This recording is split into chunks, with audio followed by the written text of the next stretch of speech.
Antes da aula, eu quero te dar um recado. Se você precisa de todo o conteúdo de biologia, incluindo todas as aulas, roteiros de estudos semanais, apostila caprichada, resumos, listas com exercícios comentados, simulados e muito mais, eu te convido a conhecer a minha plataforma de estudos. Uma plataforma super completa, principalmente para você, estudante, que vai prestar vestibular ou Enem. Conheça ela, o link está aqui na descrição do vídeo. Te espero lá e fica agora com a videoaula após a vinheta.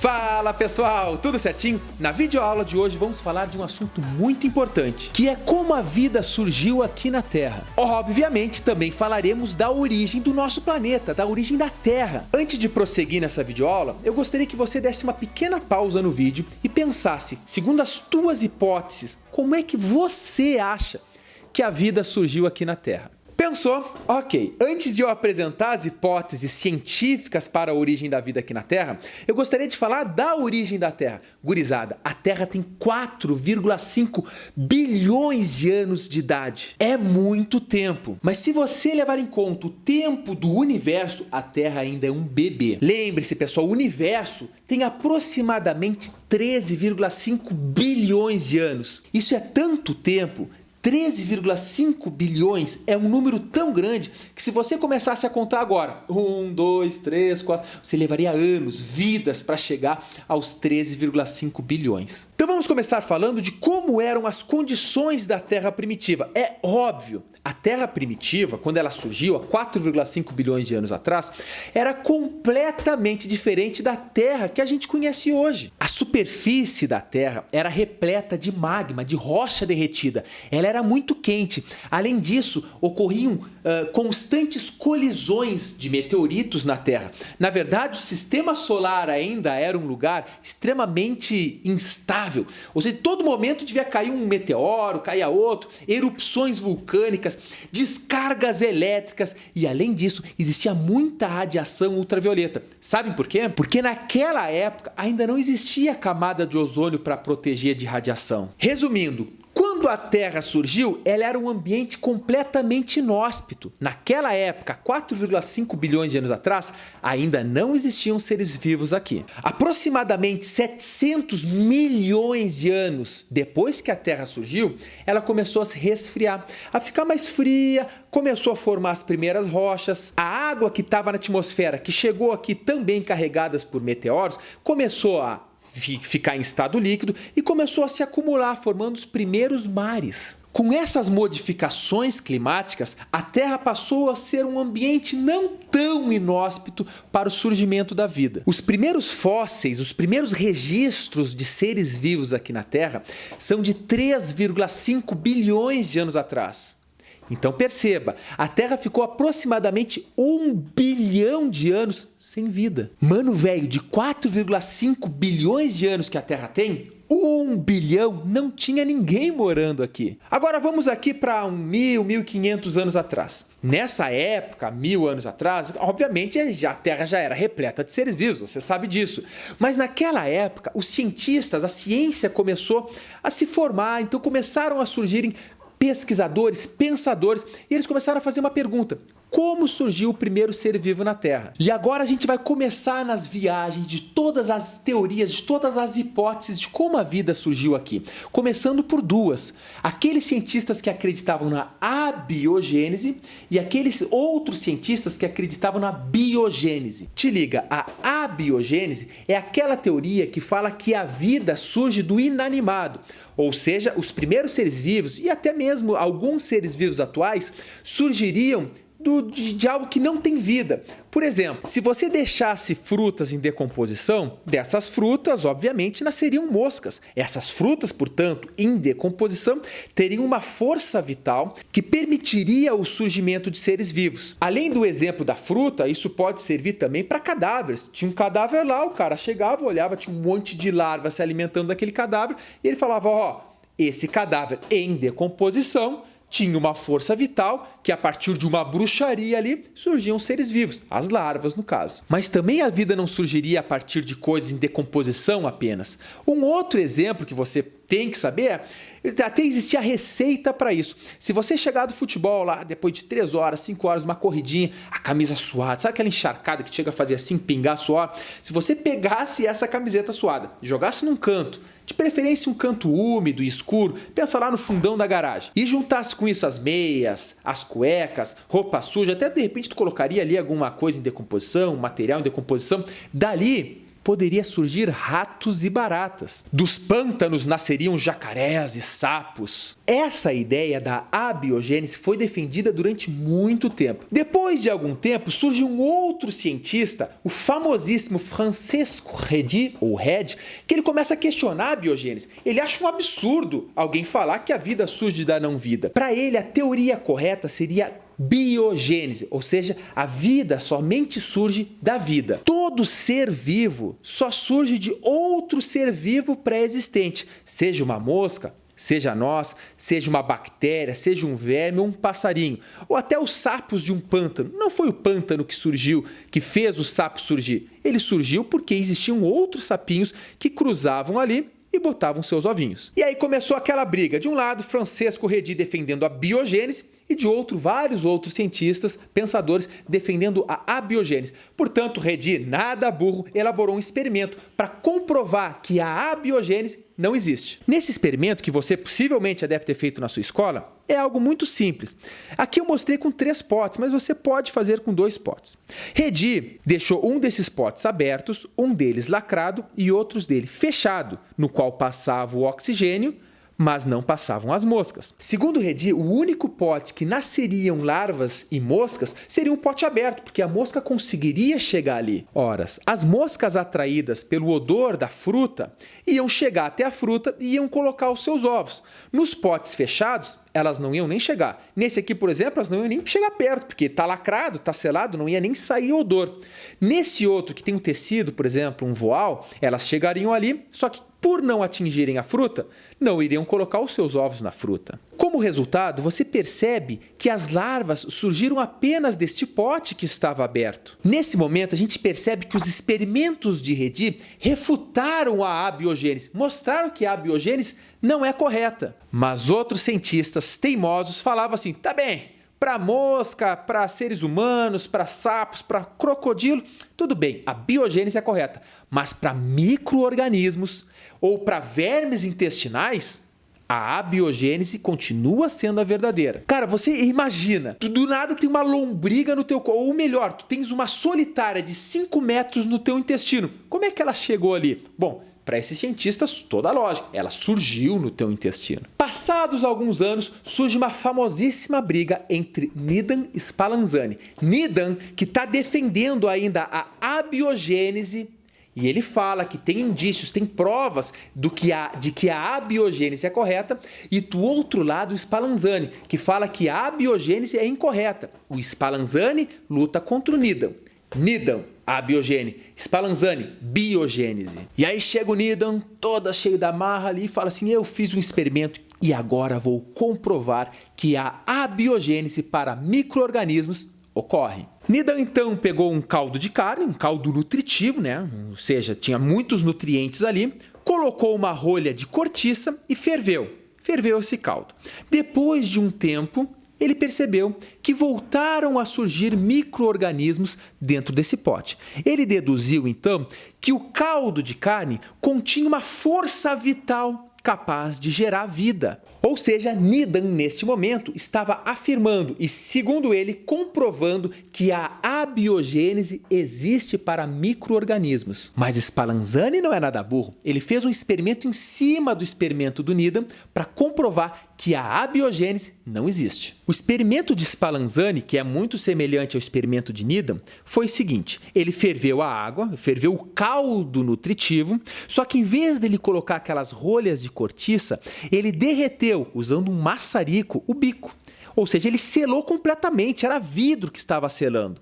Depois de muito tempo, não surgiram micro-organismos. Aí o Needham, muito teimoso, disse assim, não, Spallanzani, tu ferveu esse líquido por muito tempo e quebrou a força vital dele. E o Spallanzani disse assim pro Needham aí, ó: Needham, você está completamente louco. Vou comprovar que eu ter fervido mais não quebrou essa força vital deste meu caldo nutritivo de carne. Aí simplesmente o Spallanzani quebrou o bico desse vidro e ali voltou a surgir micro-organismos. Aí o Needham, teimoso, muito chato, disse para o Spallanzani: não, é que quando você quebrou o bico desse vidro, o ar, ao tocar no caldo, tornou ele novamente, reativou a sua força vital. Nesse momento, Spallanzani, mesmo sabendo que estava com a razão, não tinha como fazer um outro experimento para comprovar o contra-argumento do Needham. Então ele sentou, mesmo sabendo que estava com a razão, e de seu olho esquerdo escorreu uma lágrima. Agora passa mais um tempo e entra em cena um carinha muito importante e que ele sim vai quebrar completamente a abiogênese. Esse cara você deve conhecer, no mínimo, já ouviu falar dele, que é o famosíssimo Pasteur. Pasteur fez um simples experimento. Veja essa imagem. Ele pegou algo semelhante ao que o Needham e Spallanzani estava fazendo, só que para contra-argumentar o que o Needham falou, ele simplesmente entortou, ele derreteu o bico, esse gargalo, e esticou ele, a ponto de que o ar continuava passando por aqui e chegando no caldo primitivo, nessa solução. Agora, ele também ferveu a solução durante muito tempo e percebeu que mesmo o ar tocando esse caldo nutritivo, a vida não tinha surgido. Por que ela não surgia ali? Porque por mais que os micro-organismos viessem com o ar, eles ficavam presos aqui nessa parede que estava cheio de água, com umidade, então eles não atingiam o líquido e, consequentemente, não surgiam micro-organismos. Agora, quando ele quebrou o bico, surgiram novamente os micro-organismos, comprovando que a força vital não estava destruída. Perceba, gurizada, que esse experimento de Pasteur foi muito importante. Inclusive, isso abriu espaço para a indústria de alimentos. Você hoje, quando come algo enlatado, simplesmente antes de enlatar por exemplo, um pêssego, eles fazem um processo, seja de fervura ou seja de colocar alguma solução que mata todos os micro-organismos, depois tu coloca e sela. Se não tem micro-organismo ali dentro, o prazo de validade vai lá adiante, porque não tem organismos ali para fazer a decomposição. Então guarda muito bem essa informação. O Enem está mudando. Essa prova de 2017 do Enem, ele está cobrando coisas periféricas ao conteúdo. E saber dessa informação é algo importante. Relacionar o conteúdo com o nosso dia a dia. Com essa descoberta de Pasteur, ele quebra completamente a abiogênese, ou seja, ele consegue sepultar a abiogênese. Ela não existe. Mas se a abiogênese não existe, continua agora uma pergunta fundamental. Se a vida não surge da não-vida, como é que surgiram os primeiros seres vivos aqui na Terra? Então vamos lá. Vou apresentar para vocês 3 hipóteses de como a vida teria surgido aqui na Terra. A primeira chama-se panspermia.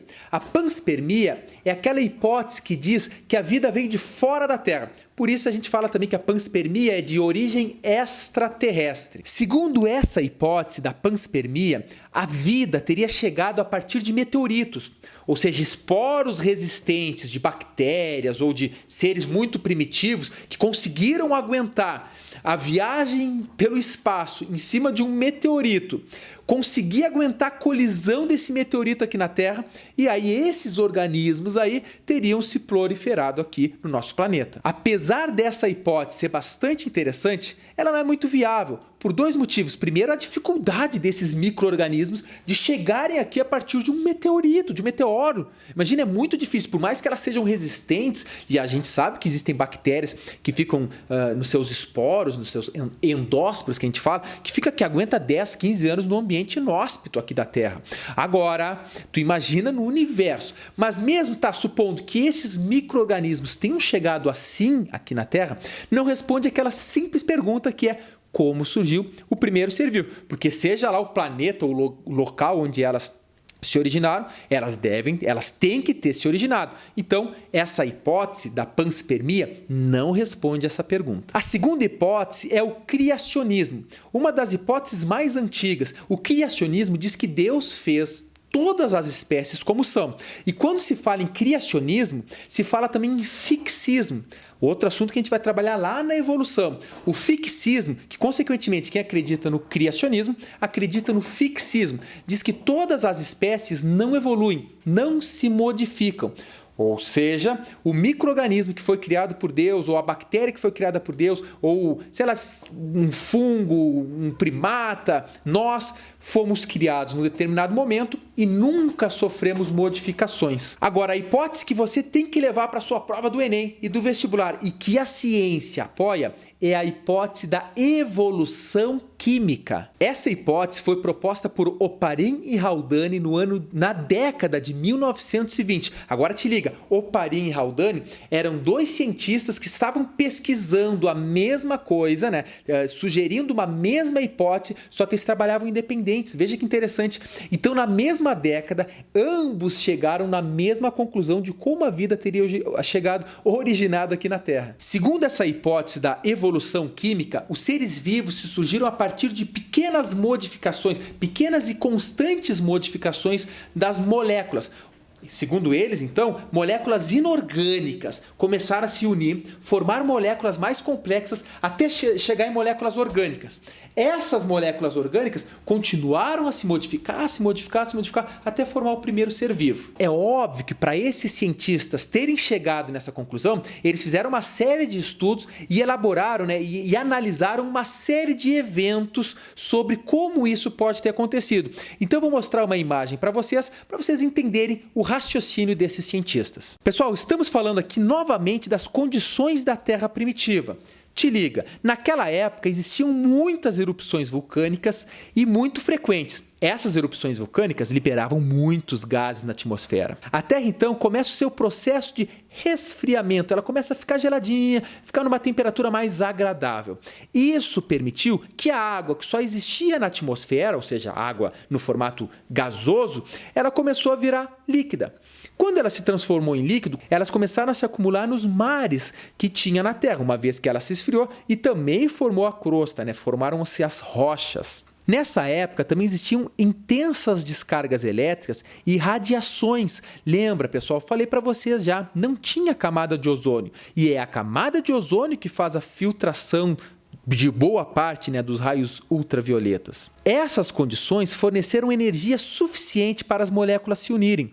Então foi gerando moléculas maiores e mais complexas até originar as moléculas orgânicas. Essas moléculas, que eram formadas pelas descargas elétricas e pela radiação, elas caíam nos oceanos e passavam a se acumular, formando o que a gente chama de sopa nutritiva ou caldo primordial. Agora veja, os principais gases da atmosfera primitiva, e isso você tem que saber que a tua provinha pode te incomodar, é o gás metano, amônia, gás hidrogênio e vapor da água. Repara, na atmosfera primitiva não tinha oxigênio. Grava essa informação, não tinha oxigênio.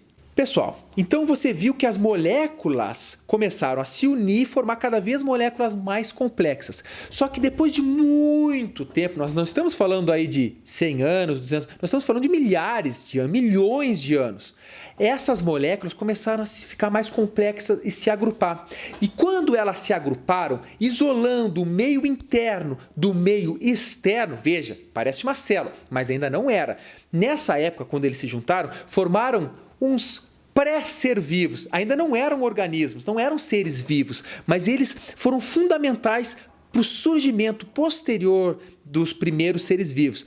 Esses quase-organismos eram os famosíssimos coacervados. Veja essa imagem. Mano velho, os coacervados são moléculas orgânicas reunidas em grupos que estão envolvidos por água. Então te liga, aqui tem água. No meio disso tudo tem várias moléculas orgânicas. Isso é muito importante, porque as reações que acontecem aqui dentro são diferentes, são maiores as possibilidades das reações que ocorrem aqui fora. Esses são os coacervados. Após mais milhões de anos, esses coacervados, que você já viu, tinham uma característica semelhante às células, essas moléculas começaram a ficar cada vez mais complexas até formar o material genético, até formar os fosfolipídios que constituem a membrana plasmática. Então, a partir deste processo, formaram os primeiros seres vivos. Gurizada, estava formada a vida no nosso planeta. Lembra vocês que esse processo aconteceu por volta de 3,5 bilhões de anos atrás, ou seja, um processo muito antigo. Para comprovar essa hipótese da origem da vida na Terra por evolução química, surgiu agora um outro cientista que fez um experimento muito interessante simulando as condições da Terra primitiva. Ficou conhecido por experimento de Miller, e eu vou mostrar para vocês nessa imagem. Gurizada, olha o que Miller fez. Ele simulou a atmosfera primitiva. Então repara que aqui estão os gases da atmosfera primitiva. Como lá na Terra primitiva existiam muitas descargas elétricas, ele fez isso também. Colocou nesses gases aqui nesse balão, descarga elétrica. Te liga que aqui ele está fervendo água. Então a água vai fervendo, segue por esse tubo até chegar neste redondo, nessa parte redonda. Aqui está acontecendo descargas elétricas junto com todos esses gases da atmosfera primitiva. No final, esses gases são esfriados, viram líquidos e caem nesse tubo de coleta. Eles coletam e quando Miller coletou, ele analisou que de moléculas inorgânicas ele tinha formado moléculas orgânicas em forma de aminoácidos. Cara, isso foi muito interessante, muito importante, porque ele percebeu que sim, é possível você pegar moléculas inorgânicas e transformar essas moléculas em moléculas orgânicas. Então isso é um indício muito forte de que naquela época, na Terra primitiva, com todas essas descargas elétricas, isso aconteceu. É óbvio que ele não gerou organismos, ele não gerou ser vivo, porque isso levaria milhões e milhões de anos e também tem a função do acaso, da sorte. E isso ele não conseguiria fazer em laboratório. Com isso, Miller consegue dar muito embasamento para essas hipóteses da evolução química. Agora é muito importante que você se liga, embora a abiogênese, que eu falei no início da aula, não ocorra hoje em dia, ela já aconteceu uma vez aqui na Terra. Ela aconteceu na formação desses primeiros seres vivos. Portanto, a tua prova, principalmente uma segunda fase de federal, ela pode te pegar assim. A biogênese já aconteceu alguma vez na Terra? Sim, segundo a hipótese da evolução química, a abiogênese aconteceu formando esses primeiros seres vivos. Mas hoje, por que hoje não acontece mais a biogênese? Muito simples. Hoje, as condições aqui da Terra são completamente diferentes do que as condições daquela Terra primitiva.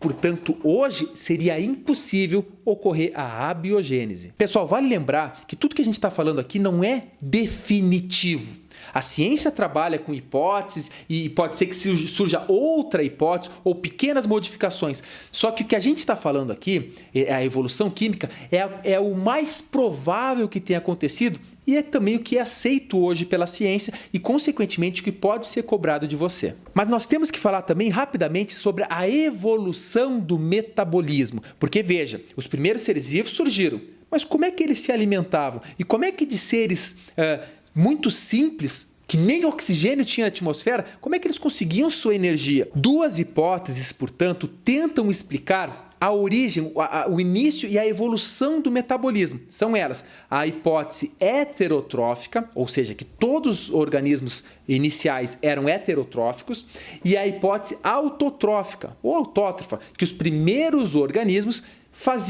fabricavam o seu próprio alimento. Vamos começar falando da hipótese heterotrófica, portanto, veja essa imagem. Segundo a hipótese heterotrófica, os primeiros seres vivos, obviamente, eram heterotróficos, e eles viviam nos lagos e mares rasos. Ali não existia oxigênio. Sem oxigênio, eles não conseguiam fazer respiração celular. Portanto, se imagina que os seres vivos faziam fermentação. Você sabe que a fermentação, a mais comum delas, liberam álcool, a fermentação alcoólica. Nela, os açúcares são quebrados e, como produto, tem o etanol, gás carbônico e libera energia. É essa energia que esses primeiros seres vivos utilizavam. Com isso, começou a aumentar o número de organismos. Tinha muitos organismos fazendo fermentação e tal, e com isso começou a ocorrer uma modificação na atmosfera. Porque, como eu falei para vocês, eles faziam a fermentação e liberavam CO2. Então o CO2 passou a se acumular na atmosfera. E como esses organismos não eram autótrofos, ou seja, eles não fabricavam seu próprio alimento, eles iam consumindo o que tinha naquele caldo primordial e aquilo ia começando a se acabar, ia começando a ficar escasso. Mas como tinha um acúmulo muito grande de CO2 na atmosfera, e por acaso, alguns organismos passaram a utilizar esse CO2 para fabricar o seu próprio alimento. Ora, surgiu aí a fotossíntese. E os organismos que fazem fotossíntese, é muito importante você se lembrar, eles liberam oxigênio. Ao liberar oxigênio, a atmosfera passou agora a ter esse gás. Consequentemente, e também por acaso, surgiram organismos que começaram a utilizar o gás oxigênio. Quando se utiliza o gás oxigênio, você faz a respiração celular e fabrica muito mais energia do que aquela fermentação que os primeiros seres vivos faziam. Resumindo, os primeiros organismos faziam fermentação.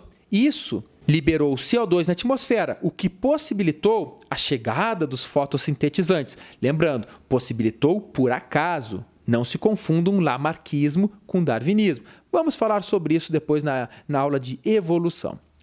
E quando surgiram os organismos fotossintetizantes, passou a liberar, a partir da fotossíntese, o gás oxigênio na atmosfera, o que possibilitou, também por acaso, o surgimento de organismos que utilizavam esse gás oxigênio para fazer respiração celular. Pessoal, essa é a hipótese heterotrófica. Agora vamos falar da hipótese autotrófica. Os pesquisadores que apoiam a hipótese autotrófica, eles vêm argumentando que os seres vivos devem ter surgido nas profundezas do oceano, uma vez que seria muito pouco provável os organismos heterotróficos estar na superfície, ali nos lagos rasos, por dois motivos. Primeiro, que a Terra era bombardeada por muitos meteoritos ainda nessa época. Segundo, porque não teria alimento suficiente para esses organismos sobreviverem durante esses milhões de anos. Então, segundo eles, esses primeiros organismos eram autotróficos e faziam quimiossíntese. Eles viviam lá nas profundezas do oceano, protegidos dos meteoritos que caíam a toda hora. E lá existiam aquelas fontes termais. Então eles pegavam sulfeto ferroso mais gás sulfídrico e a partir disso eles faziam o chamado quimiossíntese. A gente sabe que hoje existem bactérias que fazem quimiossíntese. Eles liberavam sulfeto férrico mais gás hidrogênio mais a sua energia. Então eles fabricavam a sua própria energia. Somente muito tempo depois que surgiram os organismos heterótrofos que passaram a liberar CO2, né?